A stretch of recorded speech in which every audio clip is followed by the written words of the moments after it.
Hello అందరికీ, I'm doctor వందన, మీ ఇంటి doctor.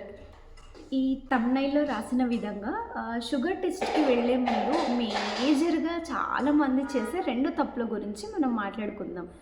ఈ రెండు తప్పులు ఎలా ఉంటాయి అంటే, 100 మంది షుగర్ పేషెంట్స్ ఉంటే రేపు వాళ్ళు టెస్ట్కి వెళ్తారు అనగా 98 మంది కూడా ఈరోజు చేసే మిస్టేక్స్ అనమాట.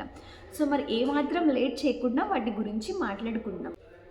మొదటి తప్పు ఏంటి అంటే, మంచి విషయం ఏంటి అంటే అందరికీ ఇప్పుడు షుగర్ పట్ల అవగాహన వచ్చింది. సో రెగ్యులర్గా చెకప్స్ చేయించుకోవడానికి వెళ్తున్నారు. ఇది నిజంగా వాళ్ళని మెచ్చుకోదగ్గ విషయం అనమాట. అయితే ఇందులో వాళ్ళు చేసే మిస్టేక్ వచ్చేసి, ఇప్పుడు రేపు షుగర్ టెస్ట్కి వెళ్తున్నారు. సో ఈరోజే అనమాట వాళ్ళ మైండ్ సెటప్ ఎట్లా ఉంటుంది అంటే, ఎట్లయినా సరే రేపు షుగర్ టెస్ట్లో షుగర్ కంట్రోల్లో ఉండేటట్టు రావాలి అనేది వాళ్ళ మైండ్లో సెట్ అయిపోయి వాళ్ళు ఏం చేస్తారు, రోజు తీసుకునే ఫుడ్కి భిన్నంగా ఈరోజు ఫుడ్ తీసుకుంటారు. ఎట్లా అంటే, కొంతమంది ఏంటి అంటే ఫుడ్ కంట్రోల్లో ఉండొచ్చు, ఉండకపోవచ్చు. రోజు ఒక రకమైన ఫుడ్ తీసుకుంటారు. అంటే ఎక్కువ క్వాంటిటీ తీసుకోవడం కానీ, లేదంటే షుగర్ ఉన్న ఫుడ్స్ తీసుకోవడం కానీ చేస్తారు. బట్ ఈరోజు వచ్చేపాటికి అంటే రేపు టెస్ట్కి వెళ్తామనగా ఈరోజు వచ్చేపాటికి ఏంటి అంటే, రేపు షుగర్ లెవెల్స్ తక్కువ రావాలి కదా. సో ఏం చేస్తారు, క్వాంటిటీ తగ్గించి తినడం కానీ, లేదంటే ఈరోజు మాత్రం స్పెషల్గా అసలు షుగర్ దగ్గరికి రానిరనమాట, రానికుండా తీసుకోవడం కానీ చేస్తారు. ఇట్లా చేస్తే ఏమైపోతుంది, రేపు టెస్ట్లో ఆబ్వియస్గా షుగర్ లెవెల్స్ తక్కువ ఉన్నాయి అన్నట్టు రావడానికి ఛాన్స్ ఉంది మ్యాక్సిమం.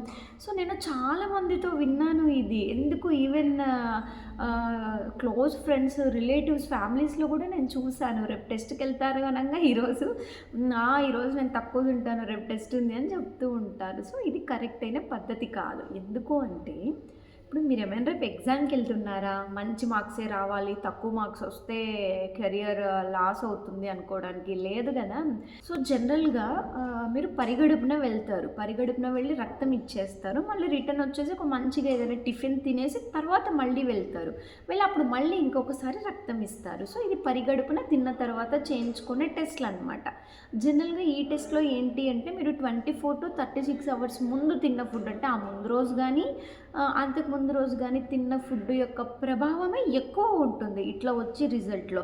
సపోజ్ మీరు మంచిగా కంట్రోల్గా తీసుకొని ఉంటే షుగర్ లెవెల్స్ కంట్రోల్లో ఉన్నాయని రావచ్చు. లేదంటే మీరు షుగర్ ఎక్కువ తీసుకుంటే ఆ 2 రోజుల్లో షుగర్ ఎక్కువ ఉంది అని వస్తుంది. అంటే అంతకుముందు రోజులు సంబంధం లేదన్నమాట, మీకు ఆ ముందు రోజు అంతకుముందు రోజు మాత్రమే ఎక్కువ ప్రభావం చూపిస్తుంది. సో అంత రిలయబుల్గా ఉండదు. సో మీరు ఏం చేయాలి, అప్పుడు HbA1c అనేసి ఇంకొక టెస్ట్ ఉంటుంది. ఇది 3 నెలల యావరేజ్ తీస్తుంది అనమాట. సో మీకు దీంట్లో చీటింగ్ జరగడానికి అవసరం లేదు. ఇది ఇప్పుడు మీరు చాలామంది కంట్రోల్ అంటే 1 రోజు 2 రోజులు ఉండొచ్చు, బట్ 3 months కంటిన్యూస్గా ఉండరు కదా. ఉంటే అది చీటింగ్ ఎందుకు అవుతుంది, డైటింగ్ అవుతుంది.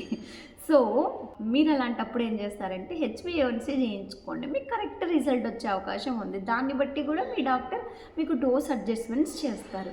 సో ఇది అండి, ఈ 2 మిస్టేక్స్ జరగకుండా చూసుకోండి. టెస్ట్ వెళ్తున్నారు అంటే ముందు రోజు మీరు నార్మల్గా ఎలా తింటారో అలాగే తినేసి వెళ్ళండి.